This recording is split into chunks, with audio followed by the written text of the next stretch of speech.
My name is Nicole Molzian. I'm the Senior Sales Leader for Building Supply with Epicor, and I'm pleased to introduce our next presentation, Sparking Your Team and Fanning the Flames. In a business where execution and culture drive results, the teams that win aren't just managed, they're ignited. Our next speaker knows how to light that spark and let it spread. Patrick Goebel is the President and CEO of Star Lumber and Supply, an LBM Journal 2024 Dealer of the Year, number 38 on the LBM 100. Under Patrick's leadership, Star has launched high-impact initiatives from developing emerging leaders and the University of Star to embracing 2-second lean. Yet he'll tell you the real advantage is simpler. Spark people to do great things and get out of their way. In today's talk, Patrick will share practical ways to energize your culture, empower everyday improvement, and keep momentum burning long after you're back home. Please join me in welcoming Patrick Goebel.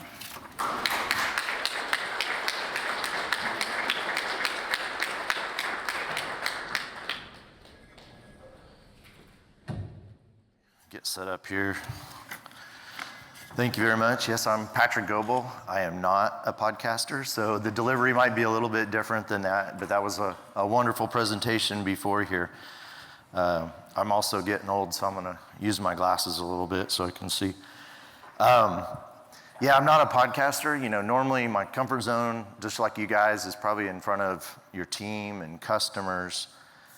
In fact, it's kind of humbling to be in here. If I counted right, you know, when Rick showed the top 100 and who is represented here, I think about a third of that top 100's in here. So I'm definitely not gonna, you know, profess to have, you know, the answers, but, you know, when tasked to speak to y'all today, you know, Rick had encouraged me to kind of think about, you know, what is it at Star that I feel really has had an impact and allowed us to grow without falling off the rails. So that's what I'm gonna try to do today.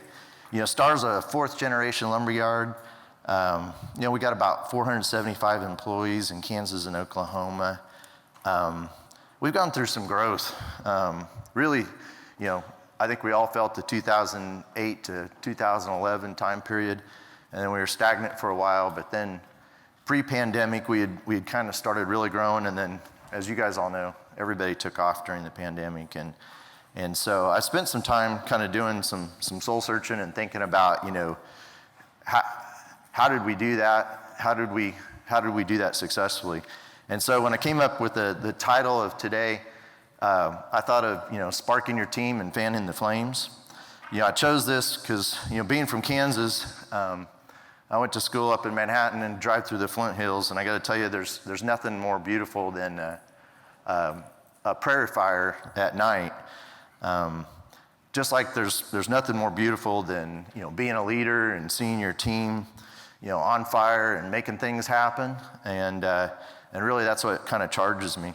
The other thing I was thinking about as I was heading over here today or yesterday was that, you know, I was thinking about, well, you know, they're beautiful fires because they're on purpose, but why do ranchers light those fires? Well, they're killing off weeds, they're fertilizing soils, they're rejuvenating good grass, and they're creating, you know, young and healthy sprouts. And so that's really what we do as leaders as well. So spent some time thinking about it, and you know, I kind of boiled it down to one thing, but I knew that would be a really short presentation, so I'm gonna expand upon that. But, you know, to me, the one thing, you know, is get out of the way. And what I realized is that I had an amazing team. You know, the number one thing I could and what I really needed to do was to get out of their way and just kind of let them burn. And then, you know, I thought, well, then what's my role? And so it was to spark the fire and fan the flames. So, but I kind of had some problems with that. My first one is I'm a recovering accountant. Out of college, I spent my first 2 or 3 years as a CPA auditor. You know, I consciously woke up one day and realized just how much I loved working at the family business all the years, and I wanted to be a part of building something. But that need to know the numbers and to be in the middle of it, you know, it's hard to let go of that. But I've learned I had to. Also, I love to dive into the details. I mean, sometimes I'm like, well, if I'm getting out of the way, I mean, that's the part I really kind of like doing. And it's terrifying to not be able to have the answers to everything. And I mean, you know, the worst words that I could say out of my mouth is, I don't know. But with this philosophy, though, there's been a lot of times where I have to just say, I don't know, but my team does. Also, just like a lot of you guys, you know, I grew up in the business. I've seen a lot of things. I think, you know, I started in 8th grade. I think we violated some labor laws back then. But I've now, you know, been around STAR longer than a lot of my team has been alive, which is very humbling as well. You know, if you grow up in the business, you think you got the answers. But, you know, a lot of times, if I get out of the way and don't say anything, my team surprises me with much better answers than I would have got. And then also, this is the one I probably struggled with the most. I was like, well, I'm the leader. You know, aren't I supposed to be out front? Aren't I supposed to be doing this? And, you know, specifically, I report to a board. And a lot of times I feel like my name's on it. So to get out of the way of something like that takes a huge leap of faith. But I got to tell you, fortunately, I have one other big fear besides those problems, and that one of my biggest fears is to be a bottleneck. You know, growing up in the business, I've had a lot of different bosses, and if you think about your favorite bosses and your worst bosses, I got to tell you, the bosses that drove me nuts were ones that I felt like were a bottleneck. You know, that was where good ideas went to die. And so anyway, I remind myself that all the time, that, you know, I owe it to the team to let them run with their good ideas. And so that kind of helps me reconcile the get out of the way. And so I boiled it down to, you know, a couple things that I think are really important to be able to do this without losing control and not knowing exactly what's going on. And I know this first slide, you know, some of you guys are probably rolling your eyes at this, and trust me, younger in my career, I was very much a skeptic. I would see these mission statements and people would have, and they're all flowery and they all kind of say the same thing. And then sometimes I felt like nobody ever paid attention to them. But who in here has a written mission, vision, core values, core competency? I imagine pretty much everybody does. But do you believe in them? When's the last time you looked at them? And then probably more importantly, do you use them to make decisions? And I gotta say, over the last at least 10 years, we definitely do. And so here's STARS. It's maybe a little bit smaller, but the key thing to take away from it is our big flowery one's kind of down at the bottom. It's got a little bit more detail. Definitely when we're in strategic planning, we go back to that one every now and then. But if you go to the top though, and this is the one that we use to train new employees and things like that, we tried to simplify it down.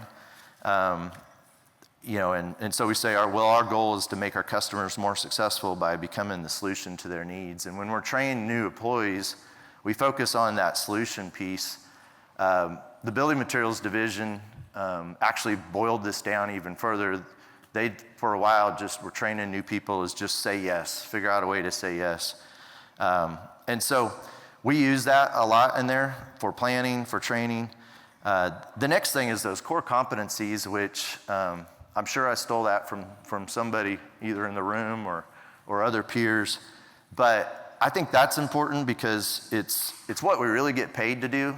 I like to say that's where the margin's hidden.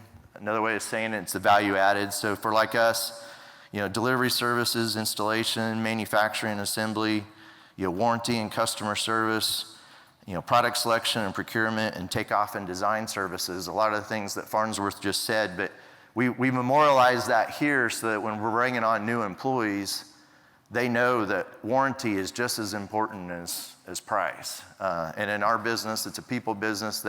They want to make sure that we're going to be there for them in the long run. And then the core values, that's who we want to be. And some of it's kind of standard stuff, but we really do try to hold ourselves accountable. I feel like I owe it to the team to hold each of the areas accountable to those core values. And I tell my HR team all the time that, when we're pre-screening people, that's where you go to make sure that this person, if you're going to decide who's going to get an interview and who's not. So we use those, I like to think that these are kind of our non-negotiables. And so to me, this is a tool that I use to help get out of the way.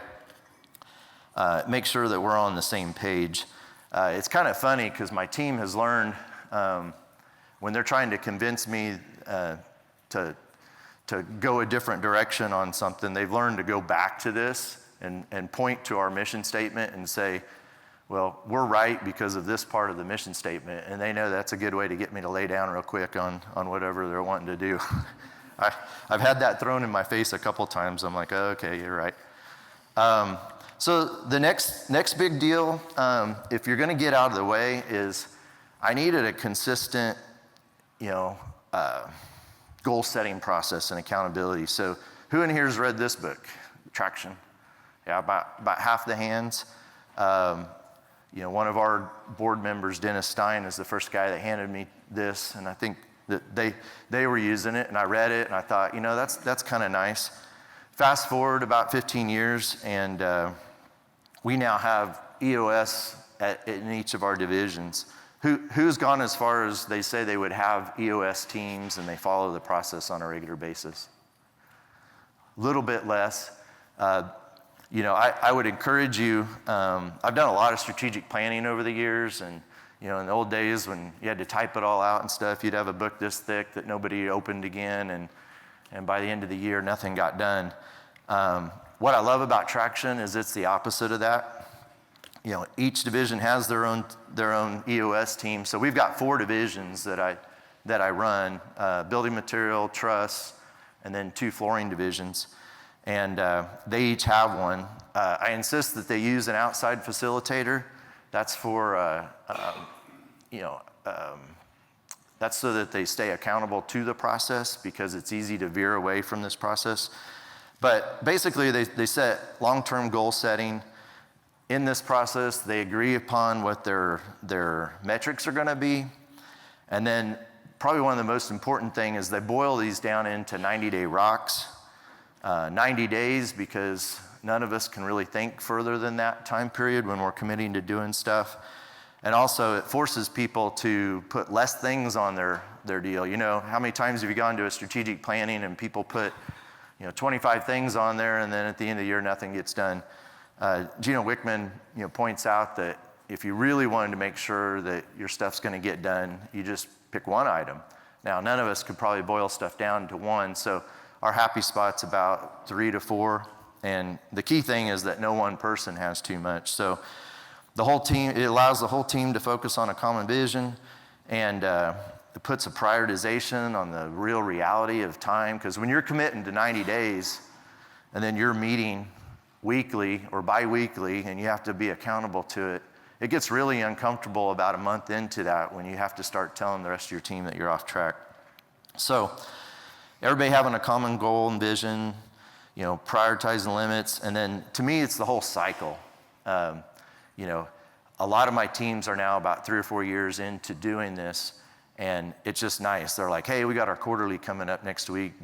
Could you come and provide some stuff? And so it's just nice. It's become part of our language. So it allows me to participate in the planning and priorities. This is where I get a voice a lot of times without subverting the leader of that division. And it also gives me a really nice summary of what each area of the company is working on. You end up producing this thing called a VTO, Vision, Traction Organizer.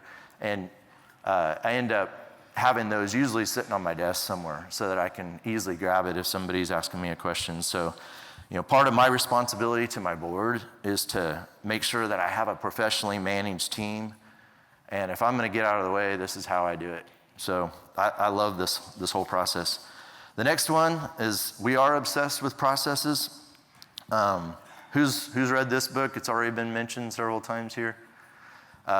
This book is incredibly easy to get. You can go online right now and get the PDF. There's an audio version. There's a book. It's great. You know, I love that two-lean mentality. It needs to be part of the culture, though. And I see Jeff tweeting here, and I didn't know he was going to be here at this deal. But when we first started rolling this out, you know, I'd hand the book out to people. Nobody would read it.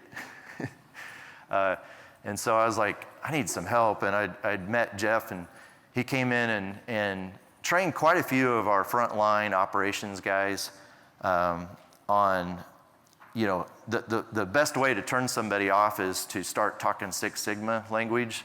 I actually had an assistant who Shaw Industries, you know, allowed her to become a black belt and get trained and all this, but she would talk about Muda walks and you know, whatever. I don't even know what all the, you know, you start getting statistics in there, and that is a good way to turn off a guy on a forklift. But Jeff was able to come in and help people understand what we mean by 2-second lean. It requires a lot of documentation. Probably the number one thing is that you need to build it into your system. So when we rolled out our new ERP system in 2017, I had a rule that helped get some of this going. And I was like, absolutely, number one, we do everything in the system that we possibly can the way it was designed to do. And I mean, people had to really make a case to me of why we couldn't do it the way that our chosen ERP systems wanted to do it. Now, there is things that have to be done outside of that, and so we utilize another product called QuickBase. There's a lot of different versions of it, but basically, if we have a process and it doesn't fit inside of the ERP system, so imagine installing flooring. We used to have these folders that would go around with once we got a builder would tell us, hey, we sold this house, we want you to do the flooring. We would create this folder and everything for that job would go in that folder until, you know, all the way through to warranty. It's all built into the system now.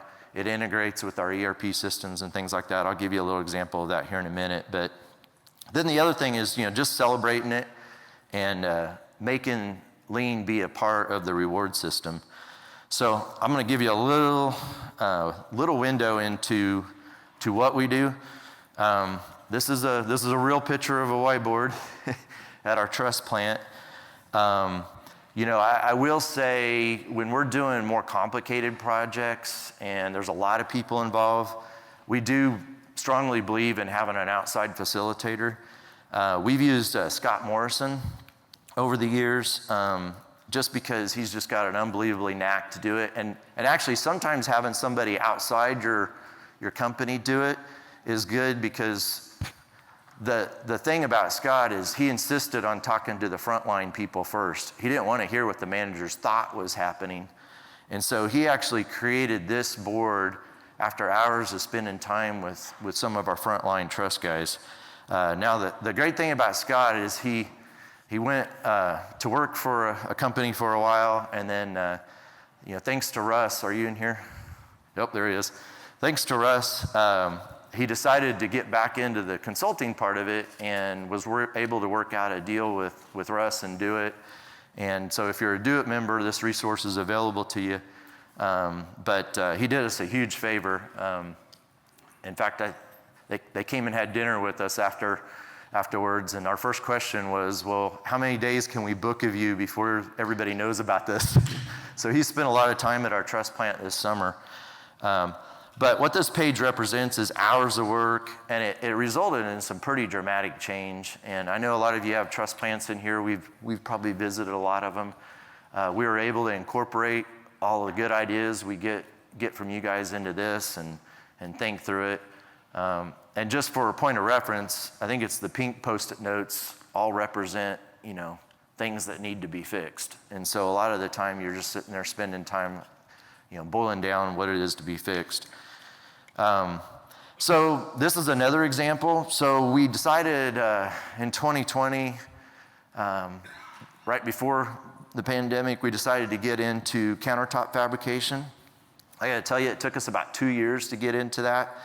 because we started with this, and then on the left side of that was we sat down and really thought through the process flow, how it was going to fit into the rest of our business. And we spent a lot of time on this, and then we talked about all the different things that are going to have to happen in a countertop fab shop.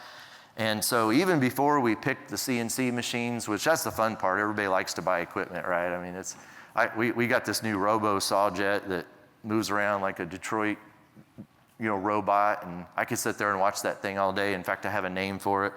But the machine's the easy part. It's the making it all happen, and then, like I said before, memorializing it. This is an example, and those are really small, but it's just screenshots that you guys are all used to seeing.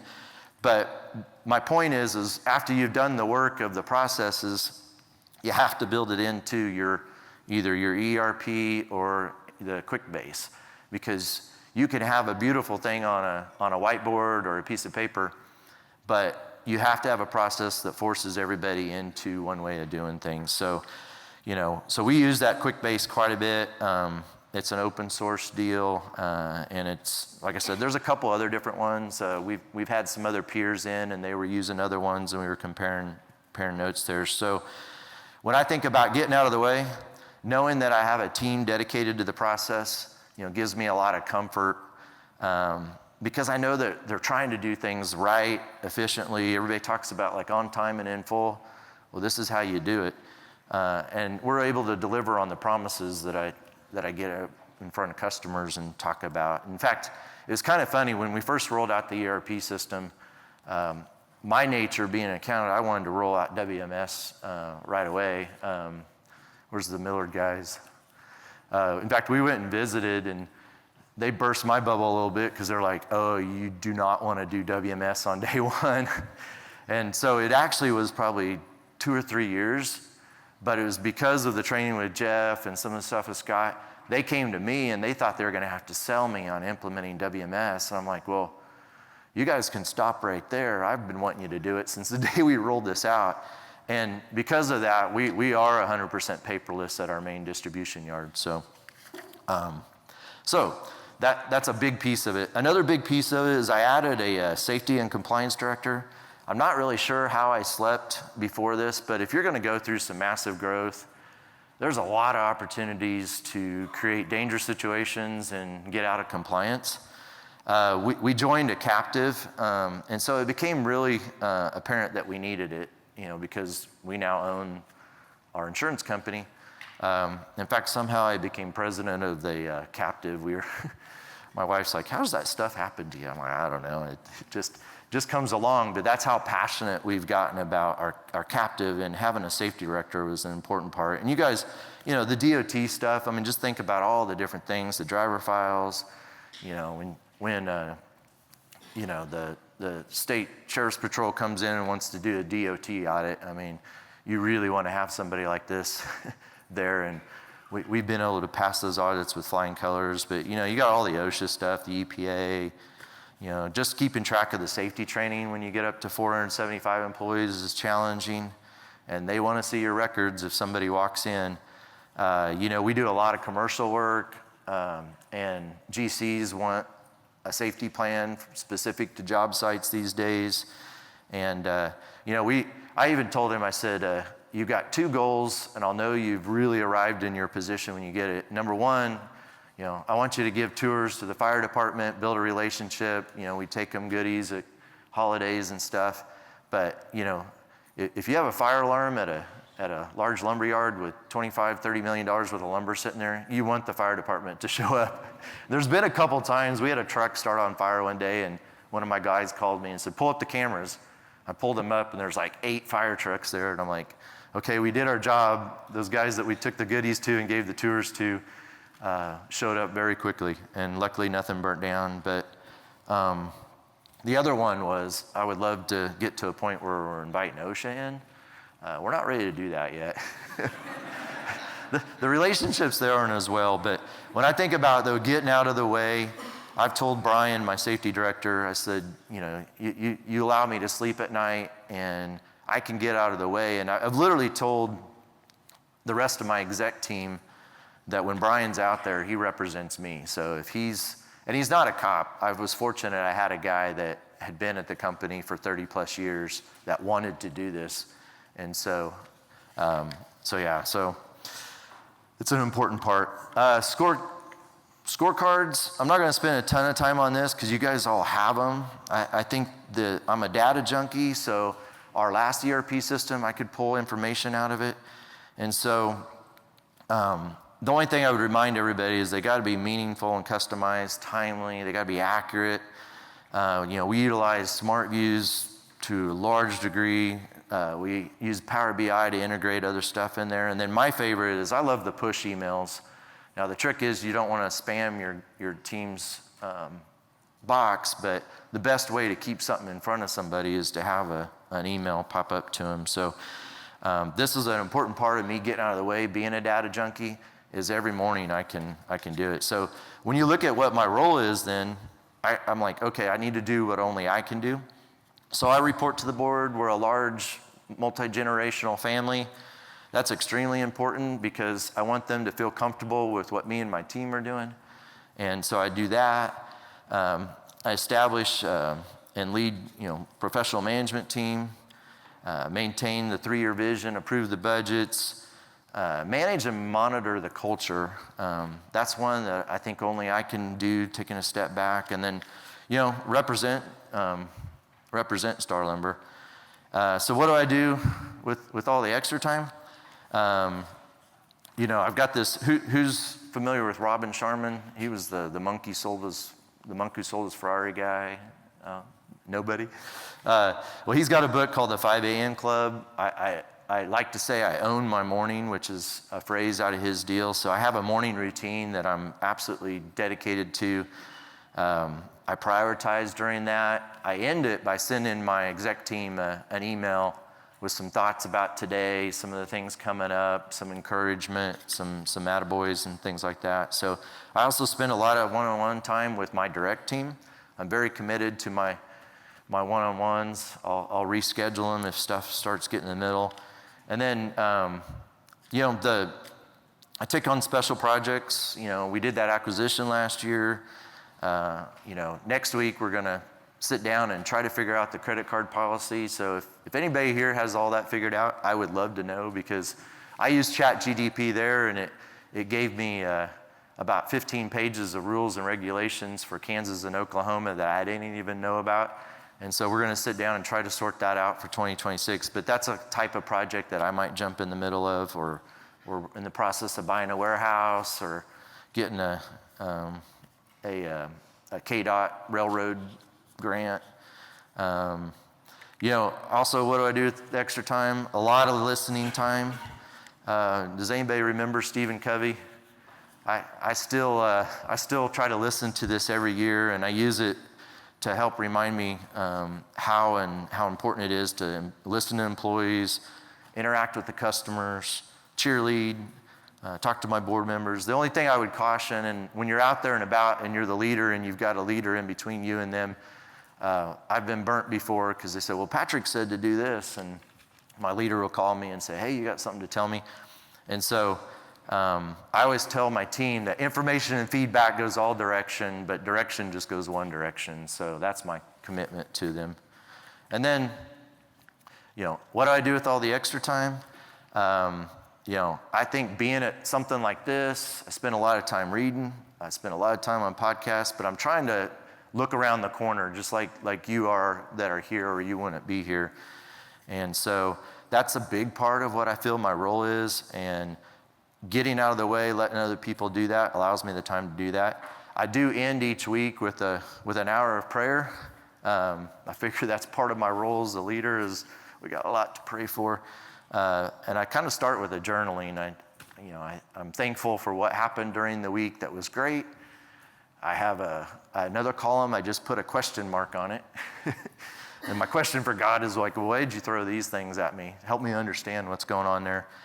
And then I, at the bottom, I put a list of people and things that I'm actually praying for. And then I spend time trying to take care of myself. My mantra is sleep, whole foods, and move.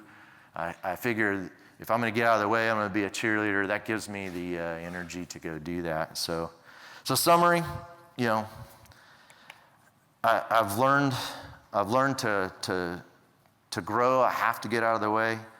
That requires a clear mission, clear goal setting process, a dedication to operational processes, a dedication to safety and compliance, leadership development, scorecards and accountability, and really just kind of focus on doing the things that only I can do. So any questions? Any thoughts? Anybody have some better ideas or things that I maybe missed?